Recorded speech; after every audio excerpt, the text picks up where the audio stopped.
ओम नमो भगवते वासुदेवाय। इंदिरा एकादशी व्रत कथा।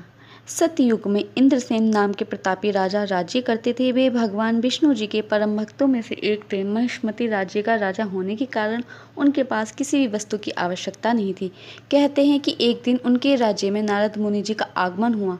राजा ने उनका अतिथि सत्कार किया और उनसे वहां आने का प्रयोजन जानना चाहा। तब उन्होंने राजा से उनके वहां आने का प्रयोजन बताते हुए कहा कि वे एक दिन यमलोक गए, जहां उन्होंने राजा के पिता को देखा। जिसके बाद राजा के पिता ने नारद मुनि जी को कुछ संदेश दिया।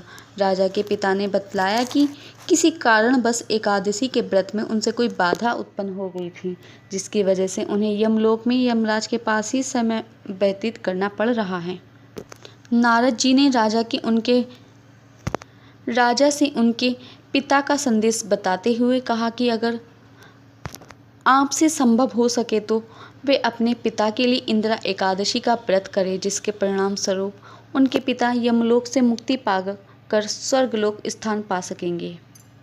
राजा इंद्रसेन ने अपने पिता का संदेश सुनकर विधि विधान से इंदिरा एकादशी का व्रत और पूजन किया। साथ ही में इंदिरा एकादशी व्रत कथा का पाठ भी किया। नारद जी के बताई गई विधि अनुसार उन्होंने इंदिरा एकादशी के दिन व्रत किया।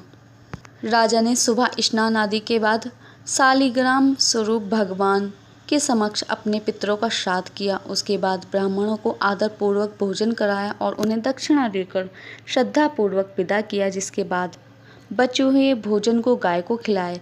इसके बाद धूप दीप से भगवान विष्णु जी की पूजा की।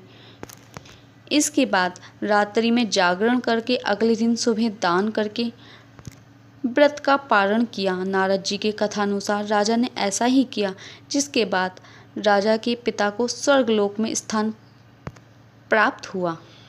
प्रिय भक्तों, ये थी इंदिरा एकादशी व्रत कथा। कहते हैं इंदिरा एकादशी व्रत कथा का श्रवण करने से पितृगणों को स्वर्ग की प्राप्ति होती है।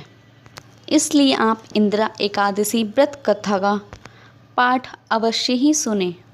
ओम नमो भगवते वासुदेवाय। दर्शकों, अगर आपको हमारे द्वारा दी गई ये जानकारी अच्छी लगी तो हमारे चैनल को सब्सक्राइब लाइक करें। धन्यवाद।